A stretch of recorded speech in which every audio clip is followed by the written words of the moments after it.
Hello, everyone. Welcome to Draft Dreams, an Inside the Birds presentation profiling NFL draft prospects chasing their big dreams. I'm your host, Andrew DiCecco from InsideTheBirds.com, and with me today, a resilient, battle-tested wide receiver from the University of Maryland, Jeshaun Jones. Jeshaun, thanks for spending some time with me today. How are you? Great, man. Great, man. Thanks for having me on here. I'm looking forward to the interview. I appreciate it. Absolutely. So right off the bat, I have to ask because you and I talked about this at your pro day, and we didn't yet have the numbers. What did you end up running in the 40? You were flying. Man, some people got me a 4.4, high 4.4. Some got me a low 4.5. So, I mean, we'll go in with the in between number, say 4.50. But I like to say I ran 4.4, high 4.4, 4.47. Like that. You were at Maryland. You were in College Park for 6 years. You played for five. Preparing for that pro day, it had to be surreal for you. What did it feel like preparing for it and then walking in to the complex that day and getting ready for that big day?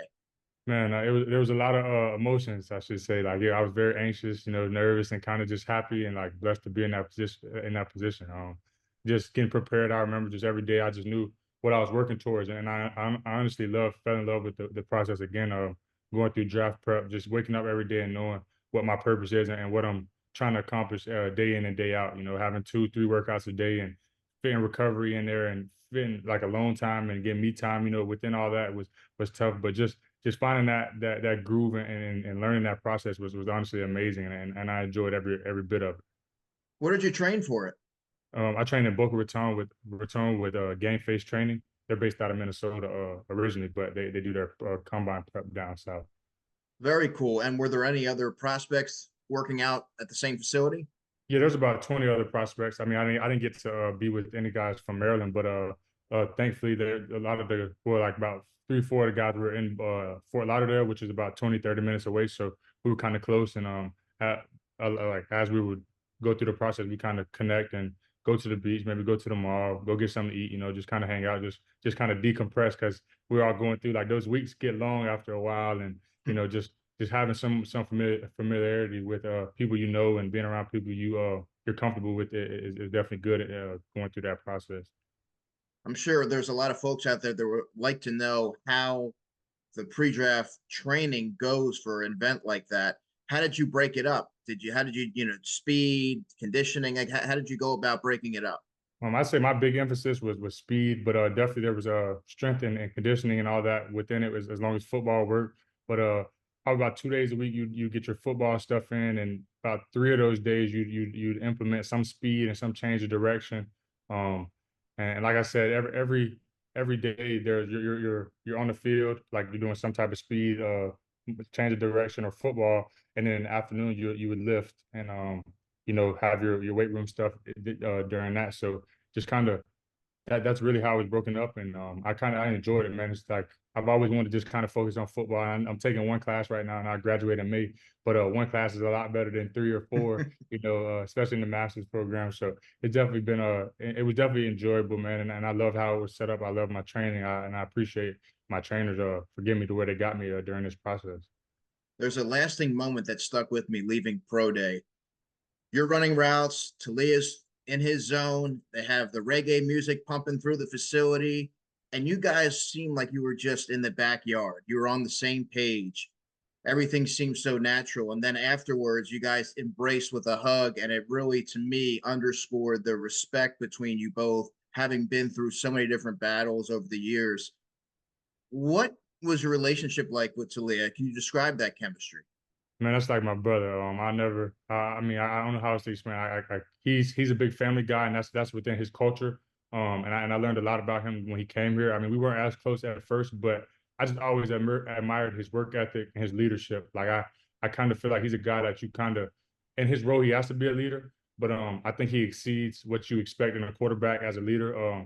He's not one of those guys that's too big or too. He's the quarterback, so he doesn't have to interact with everybody. Like he interacts with the walk-on the same way he does with the number one receivers.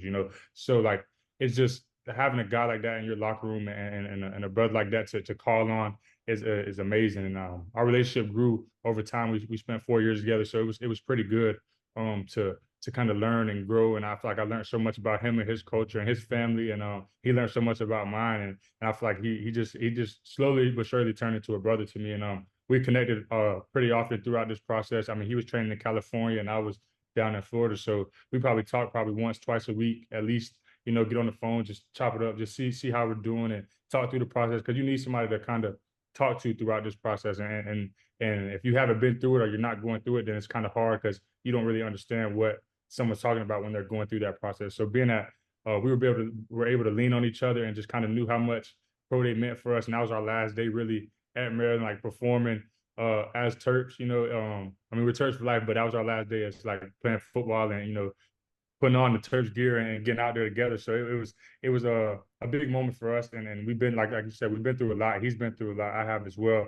And just kind of I don't know how to say it, man. I admire who he is as a person and as a leader and as a football player. So just for us to get out there on that day without really connecting and throwing a lot within that 2-3 month span of training, and us to be on the same page how we were, it was almost like we had better chemistry that day than we had all season, and I told him that joking with him. But it was just great to kind of see all of the hard work kind of pay off, and for us to be able to do it together. Yeah, it was really special. You mentioned that you have been really busy before we started talking. And so since pro day, what has the pre-draft process been like for you? Visits and things like that, Zoom meetings? Kind of walk us through that.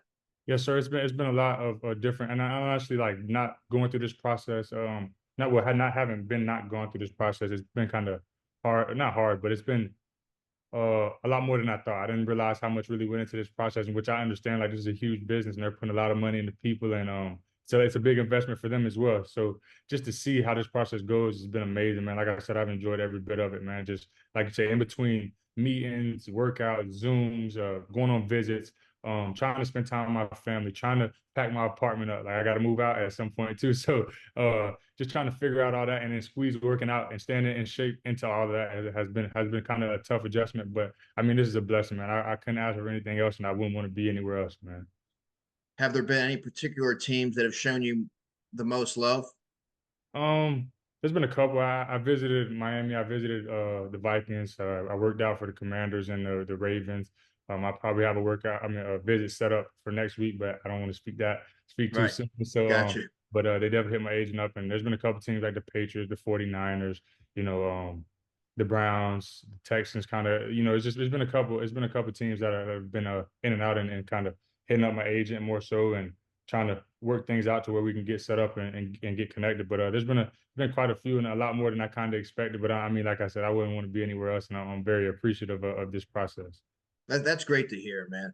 So I wanted to rewind it back to your earlier years in football that led you to this draft path. Fort Myers, Florida. You went to South Fort Myers High School. Yes, sir. Set the scene for me. How competitive was it there, and what was the football environment and landscape like in Fort Myers at that time? Man, it was amazing, man. I'm so glad I got to go there. I mean, they have a great tradition of winning and being a very competitive and good football team, and very good school. And just people like Sammy Watkins, J-Ron Curse, Roger Jenkins, Dallas Crawford, Antoine Dixon, Willie Johnson, all these guys that have ran through there, and just kind of set the landscape for me, and kind of allowed me, like I remember like watch as I was in Pop Warner, and I knew from like I was probably like 10 years old, 11 years old, when Sammy Watkins was there or went there. I always knew like I wanted to go there. I wanted to go play receiver at South Fort Myers. So it was kind of amazing. They had a great head coach there, Grant Redhead, and then they passed it on to Anthony Dixon, who's a great head coach and a great father figure to me. And I knew a long time ago, way before I got to high school, that I knew that I wanted to go to South Fort Myers and kind of continue that legacy. And I feel like I learned so much about myself there, and as a football player and as a man. Coach Dixon helped me tremendously, taught me a lot about the game and a lot about myself, and how to dig deep and kind of how to persevere, like how I've had to, and it kind of all paid off, man.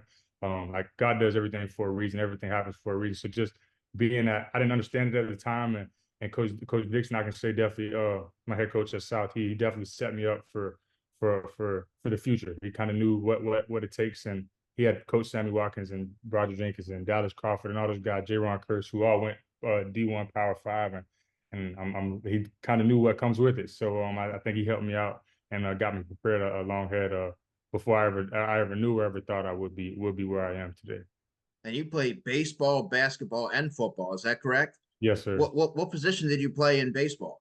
I'm playing shortstop and center field. I grew up playing center field, but when I got to high school, they had an older guy, so I ended up moving to shortstop. So that's not too bad either. So I enjoyed it. It was fun. Was there any consideration ever to pursue baseball, or was football always the main thing?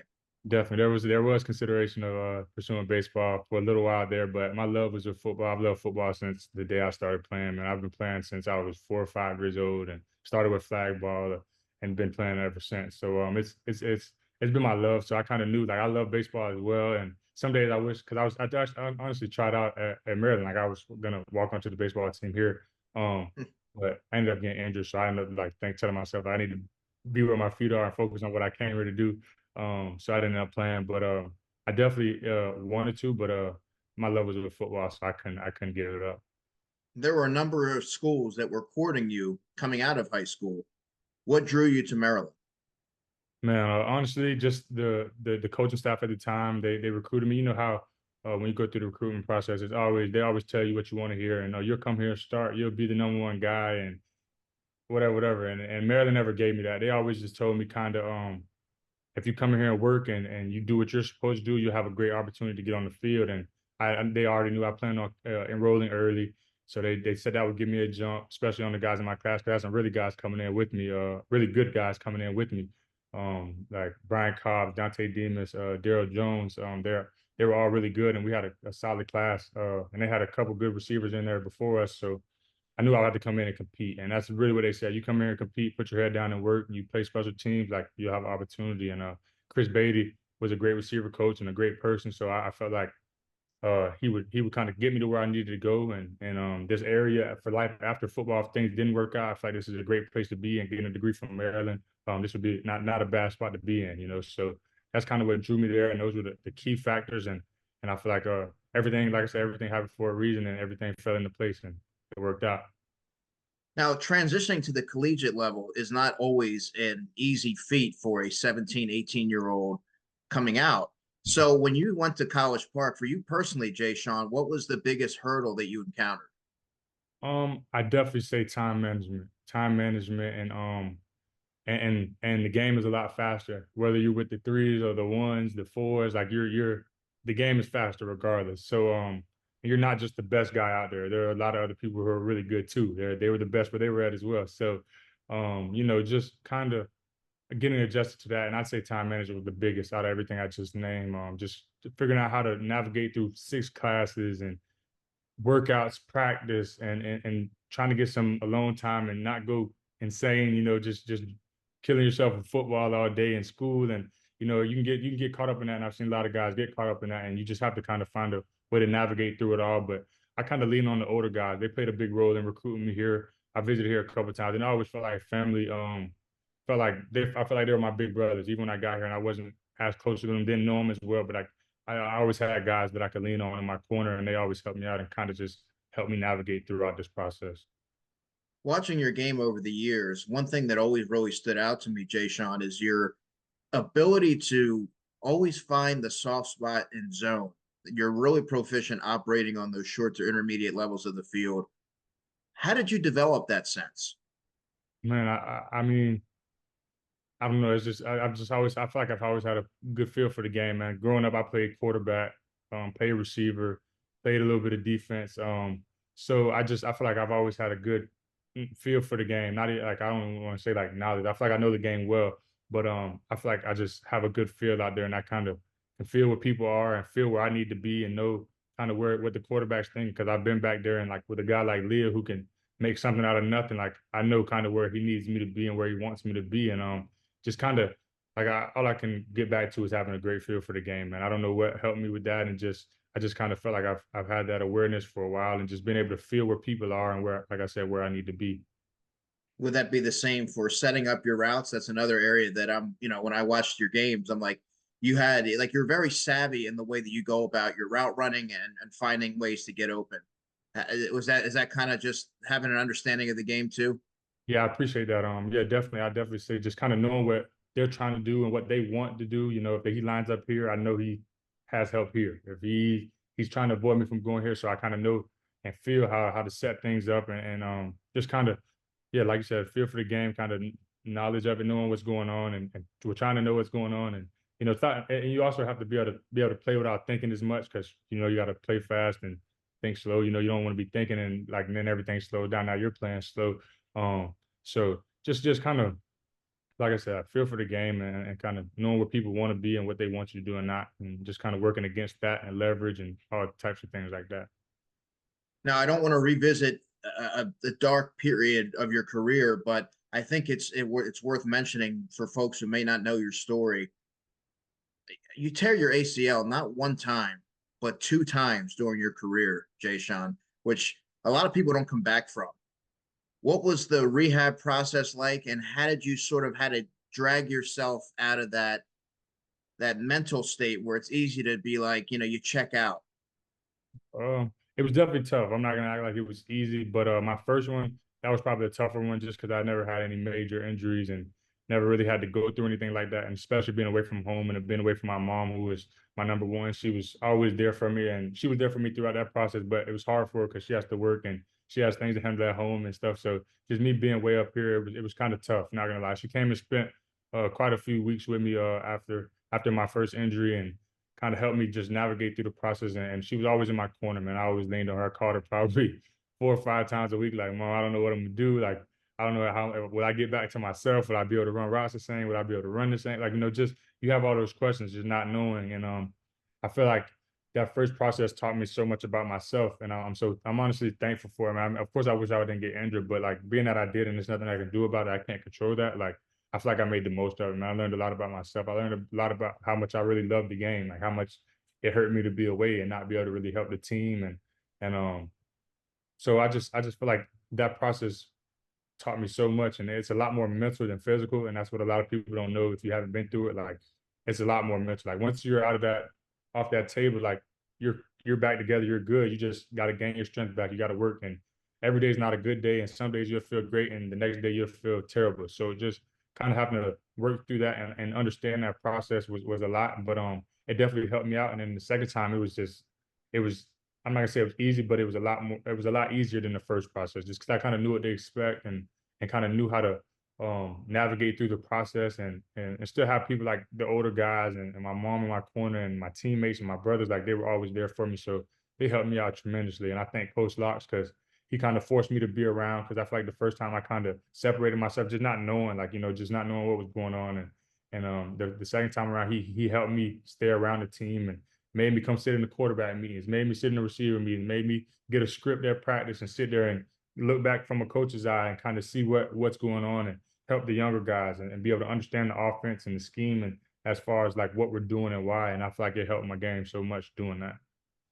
To going through setbacks like that, I imagine, and you already alluded to this, it gave you a newfound appreciation for the game. Yeah, I'm sure you go out on the field never taking a play or a series for granted.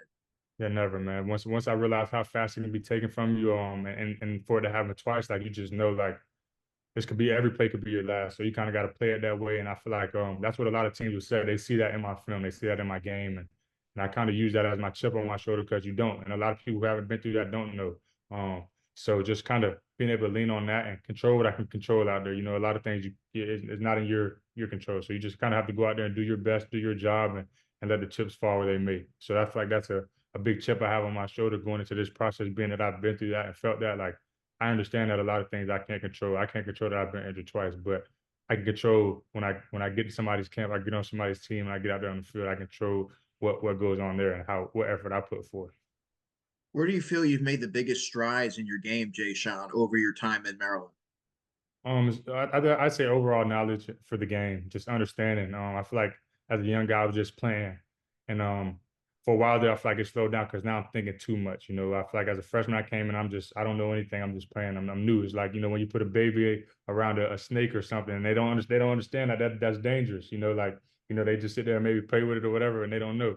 But I feel like that's kind of how I was. I was just out there playing and having fun. And as I got older, kind of learned a bit about the game and what people are doing and why, and the coverages and the offensive scheme and why we're doing what we're doing and why they're trying to combat that. And, so understanding that is the biggest shot I made, and just understanding of route running and schemes, like that's a big part of what I do, and how important blocking is and special teams is to the game. Just overall the game of football, the knowledge of it. I feel like I've had made tremendous strides, and I think each staff I've played for, and each coach that I've had, because I've had quite a few coaches, coordinators and receiver coaches. So just being that I've had all that, and been able to pick and take whatever I want from those coaches, and have those guys to lean on, it has been amazing, and I'm thankful for my time here at Maryland. Now that leads into my next question. You have had several different coordinators. How did you go about mastering all these different voices that you're in, different implementations of different intricacies of the position? You had to be able to digest all that and find a way to go out there and execute it. How difficult was that? I'm not gonna say it was easy, but the one thing I do think that Coach Locke's helped me was that we all always had the same offense. Everybody kind of wants things done a little different, and but at the end of the day, it's the same base. It's the same scheme. It's excuse me, same concept. So just kind of understanding how people want things done, and how coaches coach, and how they teach, and kind of learning that has helped me a lot too, because I feel like now I'm able to take a lot of different coaching styles and understand a lot of different coaching styles, and understand what coaches want. That's a big thing, because sometimes there's a 100 ways to do anything you want to do. It's just figuring out how you do it and how you do it best, and kind of just figuring that out, and how coaches want it has been a tremendous help to me. I think that adds some more value to like me going to this next level. Like you never know, you never know what kind of coach you'll get and how they like to teach and coach. And just being that I've had 9 different coaches, 10 different coaches, it's at the coordinator and receiver position. Like I think it'll be helpful for me, honestly. Oh, absolutely. It'll be a tremendous advantage for you. Now I want you to walk me through a play from last season against number 9 Penn State. You tied Stephon Diggs and Dante Demas Jr. for 5th in Maryland history for all-time receiving touchdowns. Can you walk me through that play? To be honest, we were down.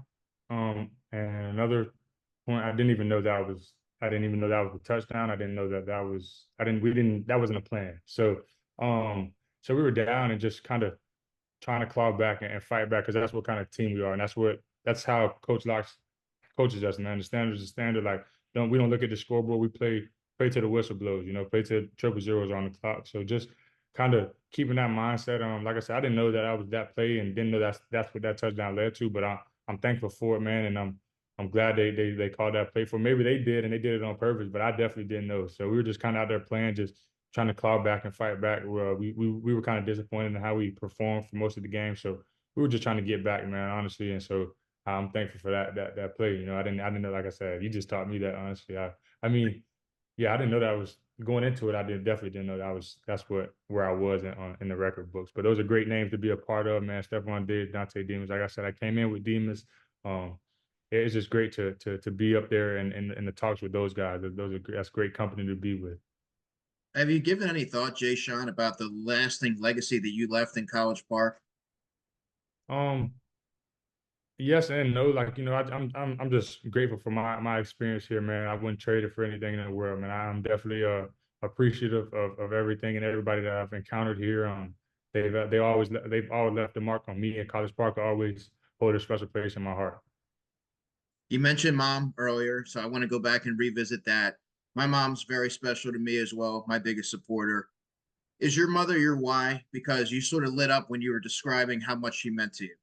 Yeah, 1,000%, man. It's been me and her for forever. So I'm definitely thankful for her, and a lot of this stuff I do is for her. Like most of this is like and byproduct of her and what she's taught me, and the man she's raised, man. I'm thankful for her, because I wouldn't be half the man I am today without her, and probably wouldn't be where I am today without her. So I'm just thankful for her knowledge, her help, her love and appreciation for me, and I'll never be able to repay her, but I definitely keep going hard and keep striving for greatness for her, because I know that's all she wants for me, and she's happy seeing me happy. So that's the biggest thing. I just want to see her smile and her be happy.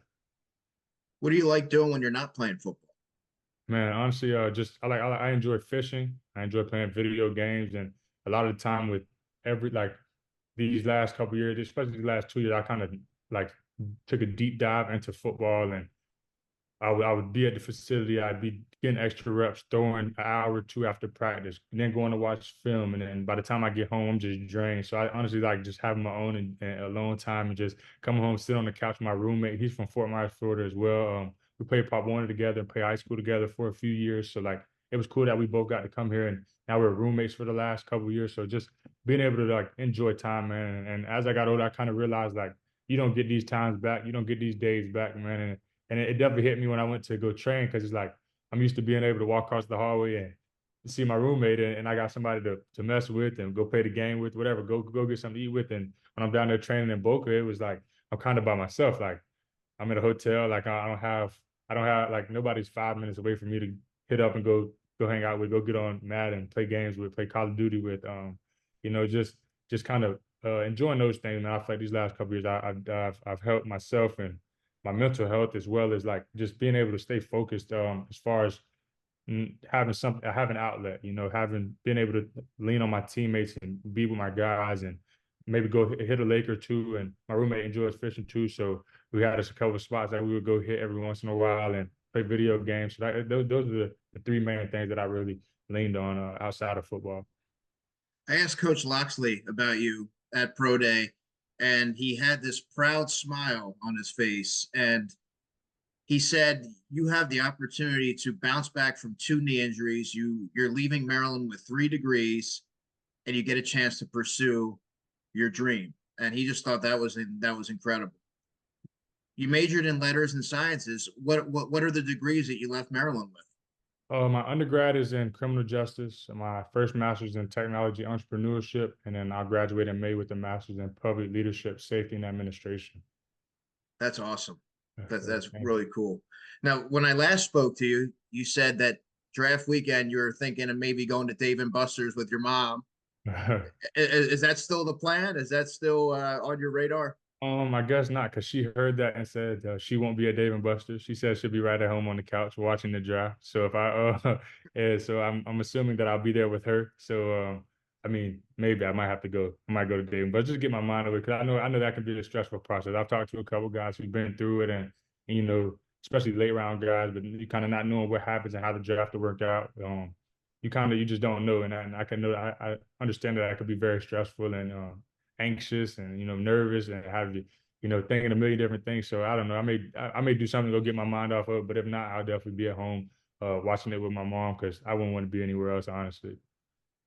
What will an NFL team be getting in Jeshaun Jones?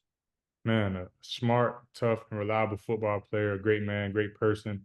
I love to be involved with the community. Uh, I've been through a lot of challenges and a lot of adversity, and I fought back each and every time, and that's kind of all I know. So like they'll begin a dog, they'll begin, like I said, great football player, great person, on and off the field. I definitely enjoy the game. I love the game. This is everything I want to do. So like I said, they'll begin a smart, tough, and reliable guy, and somebody they can trust in uh, within their offense and all special teams.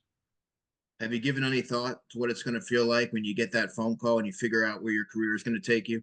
Man, I honestly haven't. I'm trying to just take it day by day. I know it'll be a huge blessing, man. And however it goes, I feel like it's a blessing regardless, man. Whether you get drafted or not, it's huge. I would love to be drafted, and I want to be drafted. I think I can be drafted, but I'm just honestly looking forward to having the opportunity to play at the next level because that's been a lifelong dream of mine. Well, I can't wait. I'm going to be dialed in. I've watched your career. I've watched you grow and develop, and I have a tremendous amount of respect for you bouncing back from your adversity. And I can't wait to see where the future holds for you and where you're playing.